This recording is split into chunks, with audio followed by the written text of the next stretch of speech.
escola pública, né? E eu era o ralé da escola que eu estudava.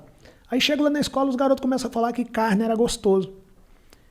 E eu não tinha comido carne até 7 anos de idade. Eu, de fato, nasci no caos do caos da miséria. A gente comia o básico do básico só para forrar estômago mesmo, para não ficar com fome. Aí eu entro na rodinha dos amigos de escola e falo, o que é carne? Aí eles riram de mim. Foi a primeira vez que riram de mim na minha vida. Aquilo foi muito marcante para mim, né? Aí eu guardei aquilo, fui para casa e cheguei lá, minha líder deitada, minha mãe, que eu chamo minha líder, cabeça toda enfaixada. Eu falei, mãe, o que é carne? Ela também deu uma risada. Eu falei, mãe, não é possível, porque até minha mãe vai rir de mim. Eu falei, por que a senhora está rindo? Ela falou, meu filho, esquece isso. Eu falei, não, mãe, não vou esquecer não, os meninos riram de mim lá na escola, eu não vou esquecer. Ela falou, deixa eu te contar, carne é isso, isso e isso. E foi me contar, carne de se comer, né? Para além da nossa, é claro. Mas não é pra gente não, meu filho. Isso aí é para outra classe, esquece isso. Eu falei, não, mas não vou esquecer. Como é que eu faço? O que eu tenho que fazer para comer carne todo dia? Ela vira para mim e falou, bom, para comer carne todo dia você tem que ter dinheiro. Para ter dinheiro você tem que trabalhar. Só que você tem 7 anos de idade, ninguém vai te empregar. Eu falei, peraí, mãe. Então a senhora está me falando que se eu começar a trabalhar e eu chegar no dinheiro, eu posso fazer o que eu quiser com o dinheiro, inclusive comprar carne. Ela falou, filho, mas não é tão simples assim não. Eu falei, não, mãe, tá tranquilo. Eu vou trabalhar. Aí ela deu mais uma risadinha, eu falei, a senhora tá rindo de mim novamente. Eu vou guardar isso. Aí saí de pé da minha mãe e sentei lá na calçada e tô lá observando. Pensando, como é que eu vou trabalhar, né? Fazer o quê? De fato, a minha mãe tá certa, ninguém vai me empregar. Só que aí passa um cara vendendo verdura. Um verdureiro. A verdura num carrinho de mão.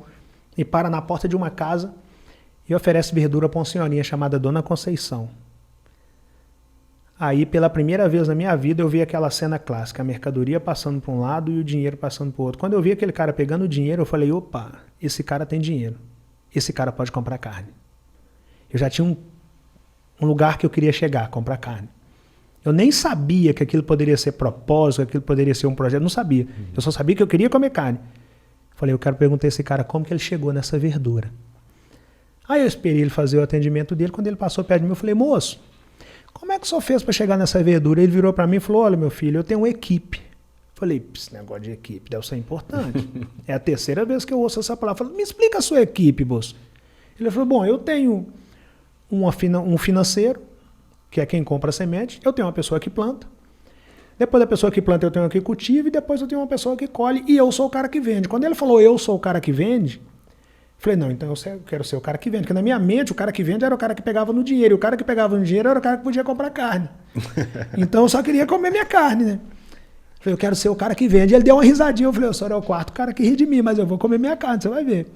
E aí entrei, viro para meus irmãos e falei, aqui ó, nós temos que formar uma equipe. E eu só tinha um irmão que trabalhava, que era o mais velho.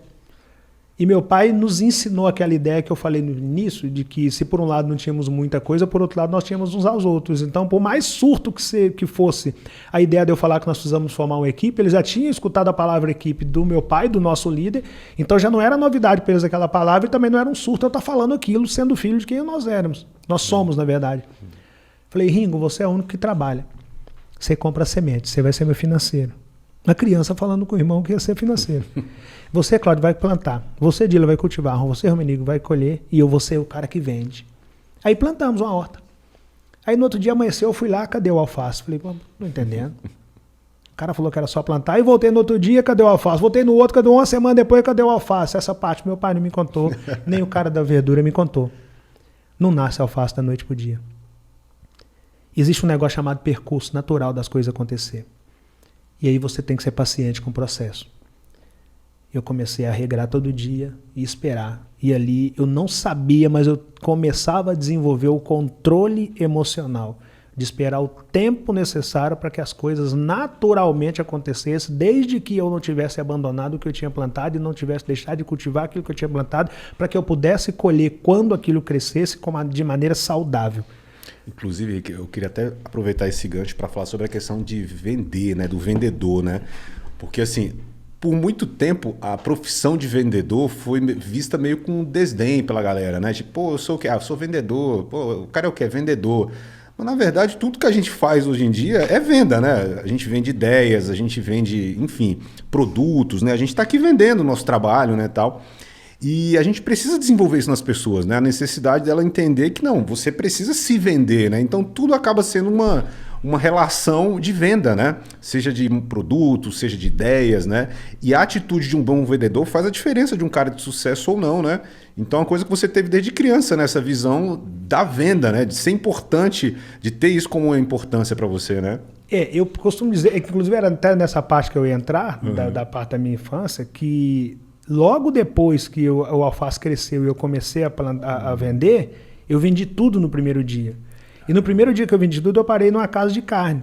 Eu não tinha essa noção que tudo era venda. Parei numa casa de carne, pedi o cara carne, ele me deu carne, eu paguei, fui para casa, falei com a minha mãe que eu tinha comprado carne, ela falou, cara, você conseguiu alcançar o objetivo. Aí eu fui para a escola no outro dia, felizão, falei, agora eu quero contar para quem falou quem riu de mim. E aí a minha professora, coincidência ou não, no outro dia ela falou, Joãozinho, não lembro o nome das crianças, Joãozinho, você quer ser o quê quando crescer? Ah, eu quero ser dentista, professora. Paulo, e você? Ah, eu quero ser advogado. Sandra, e você? Ah, eu quero ser médica. E a galera me chamava de Tuca. Tuca, e você? Eu falei, eu quero ser vendedor. A professora riu. Falou, Tuca, vendedor é um cara que deu errado em tudo e que o que sobrou para ele foi trabalhar com venda. Justamente isso que você acabou de falar, coincidência ou não. O desdém do vendedor, né? Não, assim, a professora. A própria professora. Falou, não, Tuca, vendedor não. Vendedor não é profissão. Vendedor é um cara que deu errado e que aí foi trabalhar com venda. Vendedor é um frustrado que foi trabalhar com venda. Aí eu falei com ela, também nem sabia do que eu estava falando, mas eu falei, professora, vendedor é o cara que come carne. Se ele é um frustrado, eu não sei, mas eu quero comer minha carne. Mal sabia eu que eu estava me apaixonando pela profissão das profissões.